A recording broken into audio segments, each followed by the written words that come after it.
Good evening to everybody. Of course, we're now in the midst of the 9 days, and I thought it would be appropriate that we study the Haftorah, or Shabbat Chazon. This Shabbat, of course, is called Shabbat Chazon.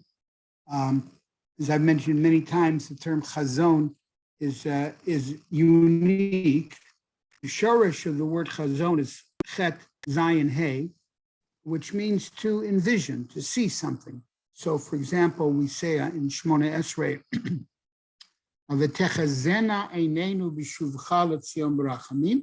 we express the hope that our eyes shall behold Hashem's return to Zion. Certainly, we have seen at least a certain degree of that return whenever we go to beautiful Yerushalayim, or we see pictures, or we get pictures from our family and people who have visited Yerushalayim. So we are getting a taste of the Techazena Einenu, the idea of our eyes beholding the return to Zion. So Yeshayahu Hanavi, who lived long before the destruction of the Beit HaMikdash, but who sadly not only saw the corruption and the difficulties that were emerging almost on a daily basis in Eretz Yisrael, about 100 years or 150 years before the actual destruction of the first Beit HaMikdash, he had to live with it. He had to give rebuke, loving criticism to the Jews of the time in which he lived.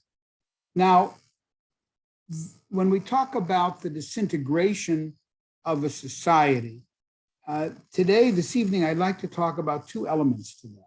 One is the concept of a breakdown in trust that occurs. All societies that achieve greatness, generally, that greatness is predicated upon a trust that people have with each other. And so therefore, for example, even a simple transaction in a grocery store requires a tremendous amount of trust, of emunah. I'm not talking about necessarily the emunah that we speak about when we talk about Kodesh Baruch Hu's relationship with us and with the world, but it requires that the purchaser is getting a quality product, and it requires as well that the person who is doing the selling has a certain degree of trust that if the purchase is on credit, or if the purchase is with some sort of currency, that the payment for what he's sold will be that which is worth what he sold it for. So, of course, one of the problems that we're experiencing a little bit in the United States today, in the year 2022, Tafshin Pei Bet, is that we're experiencing fairly rapid inflation, more than it's been in quite a while. Not nearly as much or as fast as in other societies that were in great economic stress or distress, Germany in the 20s, or a lot of South American countries where inflation is such that if I sell a loaf of bread today for $3 or $4, by the time I get home almost, and certainly by the next day, the price has gone up. And so therefore, inflation, of course, is a scary thing. And it does have to do, to some degree, as we know, with trust that has to exist amongst people within that society. So the first thing that we're going to talk about a little bit now is the issue of trust. Yeshayahu talks about it, and he talks about trust or economics economic trust breaks down, and then it goes from economic trust to judicial trust, governmental trust, and then it actually becomes a matter of literally the physical destruction, not only of society, but the people who live within it. So, for example, we find in Perek Aleph, Pasuk Kaf Aleph, in Yeshayahu, which is that, and that's this week's Haftarah. Yeshayahu makes the statement, Eicha aita lezona kirya ne'emana. He asks the rhetorical question, the painful question. How can it be that a city that was known as Kirya Ne'emana, that it was a city that was predicated on trust, faithfulness, faith, Melayati Mishpat, it was filled with justice, tzedek yalimba, and righteousness would reside within it. How can it be that the city itself then has become a zonah? Now, why does Yeshayahu use the term zonah, which we say is a harlot? What Yeshayahu does here in his absolutely inimicable style, he and David HaMelech were the most powerful writers that we have in Tanakh. He juxtaposes the concept of ne'emanut, the concept of trustworthiness and trust and faith with zonah. Because when in a loving relationship between spouses, then that becomes a relationship that's based upon trust of each other. And that trust grows in all aspects of their relationship, but it grows in every way, as well as not only economically, but it grows in terms of their internal trust and reliance upon each other. The opposite of that relationship, a relationship that's predicated upon trust and faith, is that of the zonah. A zonah, a harlot, is a person who, now it's not just she, it's the person with whom she has the relationship. But that relationship between a prostitute and the person who avails himself of her services, there's no trust at all.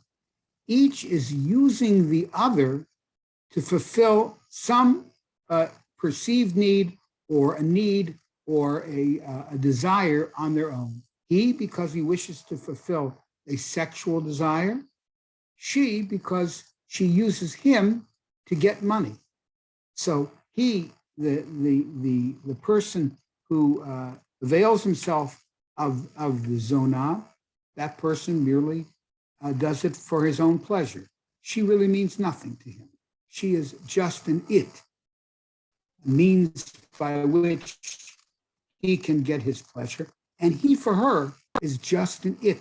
And together they perform an act which is designed and intended to be an act of love between two people, an expression of love. Each of them, though, in this sense, uses the other as purely as a form of gratification for whatever they perceive they need or whatever they want. And so Yeshayahu talks about Yerushalayim and its moral decay and moral slide as that from shall we say, a beloved figure to what ultimately becomes a person of complete lack of trust, a city that lacks trust. And so therefore, in Pasuk Kaf Aleph, Yeshayahu says, how has it happened that Yerushalayim has become like a prostitute, Kirya Ne'emana, because it was once the symbol of faithfulness, Mleati Mishpat, filled with justice, Tzedek Yelingba, and righteousness resided there. And then he concludes in Pasuk Kaf Aleph, that same Pasuk, V'atam Meratzchim. Yeshayahu paints the picture as if to say that it has suddenly become a city not filled with justice, but with murder, with vengeance, with terrible moral decline. And V'atam Meratzchim. Now, suddenly, they're murderers. But the question is, did Yerushalayim slip into suddenly become murderers? Is that how it happens? Yesterday, you had all the Supreme Court justices ideally together, and everybody abides by justice, and all of a sudden today it becomes murder. Not so. But it does appear that to be that way, and Yeshayahu makes it as if it is that way. But now we're going to take a look at the Psikta Rav Kahana, who portrays for us how this deterioration of a society that was once the paragon of justice and kindness and goodness, it deteriorates into a city of filled with murder and corruption. The Psikta de Rav Kahana writes on the pasuk Yeshayahu. First of all, he cites the pasuk in Yeshayahu, the very next pasuk, Kaspech haya l'sigim. Your silver has become dross, meaning to say it's artificial. It is not the real thing. It's adulterated. So, and then he says that your wine, all right, has become adulterated with water. So the question is, what is he talking about? What is it? How is he portraying Yerushalayim? So he says, Barishona, says the Psikta Rav Kahana, Hayu mishtamshim b'matbeot shel kesef.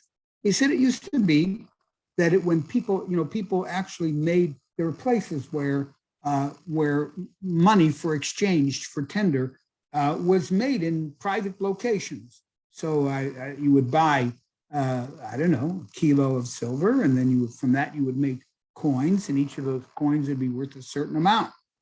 But and people would pay to get the coins. I have money, or I would trade, and for that I would get money, which I would use in trade. So it says the Psikta Rav Kahana, originally that's what was done.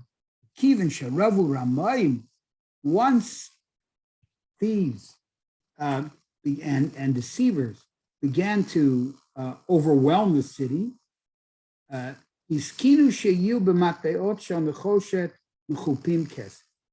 what they would be is they would not be silver anymore. They would be coins that were primarily copper, but just overlaid with silver. But the person who purchased them or who traded for them would be trading for, let's say it was 5 ounces of silver. It would really only be 1 ounce of silver on the outside, and on the inside it would be copper. But I'd be paying if I were purchasing those coins, exchanging at a currency exchange. That's essentially what occurred. Just like you exchange dollars for shkalim. So here you exchange whether it be sheep or some other commodity for coins, kesef, silver coin. Now, so a person would come in. Now, the Psikta Rav Kahana tries to portray for us in a very real sense what was life like back. So he said a person would go in to the store of a coin maker. And so he would go to the tzoref, the coin maker, and he would hear that let's say he was going to give X number of ounces for coins. So he would hear him say, the coin maker, he would say to the person who was working for him, he would say, go mix the copper. You'd hear him in the back room saying, mix the copper, right? So when this person realizes instead of getting, let's say, 5 shekels worth of coins of silver, he's getting 2 shekel worth of silver. So now he has that. He now goes to the winemaker. And he says to the winemaker, I'd like to buy 2 bottles of wine, shall we say. And for those 2 bottles of wine, I have my 5 shekel. Now, the winemaker knows that it's not 5 shekel. And the person who's purchasing, notice what happened. The guy who purchased the coins now becomes himself a purchaser of wine. And the guy who had the wine says, look, I know he's not going to give me 5 shekel worth of silver. So I'm not going to give him 5 shekel worth of wine. So he says to his apprentice, start mixing a little water into the wine. And so it was. That's how things deteriorated to such a degree. Now, at this point, I want to tell you a brief story about Reb Shmuel Salant, who was the Rav Rashi of Yerushalayim he was the Rav Rashi of Yerushalayim back in the time of at the turn of the 19th century into the 20th century, and before that as well. He lived, thank God, a long time. And the story is that a woman once came to him and said she feels terrible because it's Erev Shabbos, a poor woman who lived in Yerushalayim. People who lived in Yerushalayim back in the late 1800s and early 1900s, they were very poor. And they couldn't afford to have their chicken spoiled. But she noticed that some water, some milk had dropped from her ice box, whatever it was, and fell onto the chicken in such a way that it was indistinguishable, but they could tell that it was there, that it had fallen. And so here, her Shabbos chicken would be lost. She didn't know what to do. So she came to Rabbi Yisrael Salant, Zecher Tzaddik Livracha, and she asked him, what am I going to do? What should I do? He said, come back in an hour. So what he did was he went to the person who sold, to the milk vendor, person who prepared and delivered milk. And he went to him and he said, look, I know that you adulterate this milk. It's not pure milk. I know you put water in it too. Tell me how much water you put in the milk, so that because I have a shiloh that has to be adjudicated. And certainly, of course, the man himself, A, did not want to lie directly to Shmuel Salant, and B, even a person who is somewhat derelict in his business dealings, it doesn't mean he's necessarily a bad person. So he told him the truth. So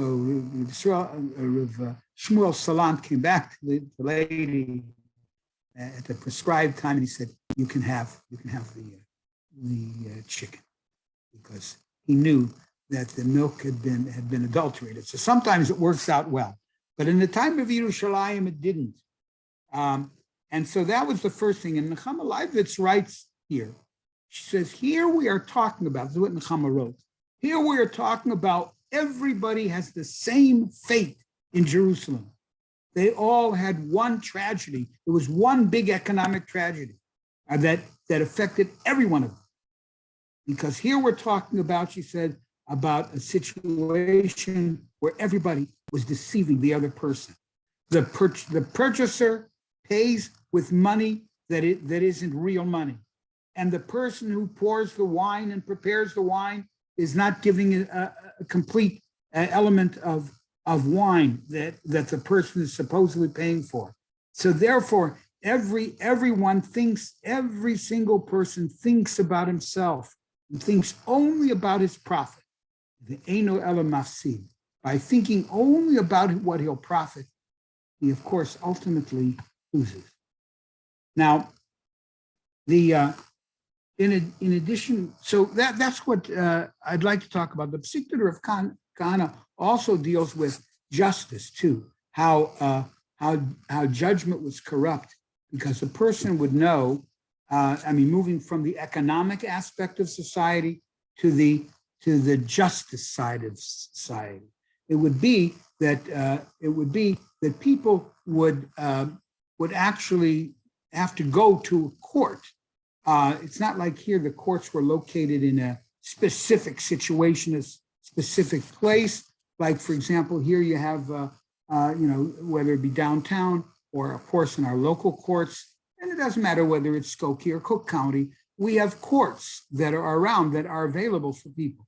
Of course, if somebody needed something, a case brought before the justices, it would be very difficult, to get to that place. That's one of the things that we know in Shmuel, that Shmuel Hanavi, what he would do is he was a circuit judge. He would go from one place to another place to another place, excuse me, because he knew that if somebody lived in Beit Shan and he had to come to Yerushalayim, it's a 3-day trip for him. And then it would be the case that he'd lose a week. And so it almost didn't pay for him to bring the case for judgment. And so Shmuel would go around, and his sons did not do that, we know. So it was a very difficult thing. But the Psikta Rav Kahana mentions, not only do you have that problem, he said, but people would have to pay for their court case. So you'd go to a judge. Again, it was corrupted. Sorayich Sorim, that the leaders and the justices and the people who were in charge themselves were corrupt, said Yeshayahu. So a person would come to bring his case to court, and the guy would say, all right, look, here, this case is going to cost you X amount of work. So what I want you to do is to chop wood for me for a couple of days, and to do this act or that act or do. And then the other person who would come would also have to do it. By the time they were done, a limited amount of time that they had to be away from home was all eaten up with going to pay for what the judge demanded for the court case. And of course, they went home oftentimes empty-handed, or with only a verdict that was based upon things that were not completely proper. So it says here that the Yeshayahu moves to the case of judges, and in that he says the Riv Almana lo yavo alehem, that Yatom lo yishpotu, the person who was unfortunately, a poor person, lost his father, so he doesn't have money. They wouldn't judge him because he didn't have the money to give them. The Riv Almana lo yavo alehem, and of course the Almana whose whole life savings, if there was any savings at all, was eaten up very rapidly because of the time that they had there. Nowadays, in America, we have safety nets to some degree, but they had no safety nets. And then on top of it, the judges were corrupt, says Yeshayahu. So he gives the case of the people who would go, and they would spend 2 or 3 days at the court just paying for the case. Barely, if they were lucky, they had the case adjudicated. And he tells the story of an almana is coming for her case. She meets these men, and she says to them, well, how did your court case go? And they said to her, we didn't get to the court case because we had to spend so much time paying the judge that the case was very rapidly dispatched, and we were given only short shrift. So she said, says Yeshayahu, lo yatom lo yishpotu, poor people like an orphan, they wouldn't judge, or if they judged in a very haphazard manner. The Riv Almana, and a poor almana who had no way to defend herself, she said, if this is the case that happened to them, and these are men, I'll have nothing. The Riv Almana lo yavo aleha. So that her case, she actually was despaired of even bothering to come. So there was no justice. There was a lack of faith, is what we talked about before. And faith is, that lack of faith is determined by calling Yerushalayim the Zonah, because the Zonah has the opposite of faith and goodwill. The Zonah and both people who are involved in that practice, each is only concerned for himself or herself. She's no worse than he, that's for sure. But the idea is that they turn an act was supposed to be an act of giving and of an expression of love, it's turned into a purely an act of self development for themselves, and not for the act itself. And then, of course, the justice system is corrupt. So then we find here the second thing that destroys the society is when the means and the ends become confused. Most things, only HaKadosh Baruch Hu is completely an end in himself, and human beings, we are B'Tselem Elokim, and that means to say that we're in the image of HaKadosh Baruch Hu, in that human beings should not be treated as means to an end. Human beings, because they are endowed by HaKadosh Baruch Hu as being ends in of themselves. What does it mean, an end? That a human being is an end of herself, an end of himself. It means that they have intrinsic worth or value more than each person has an intrinsic value more than anything they can do for me. That even if they can't do a thing for me, they are endowed with intrinsic value because they are B'Tselem Elokim. They're created in the image of Hashem by Hashem. And so therefore, every human being theoretically should be an end in himself or herself. Now, korbanos.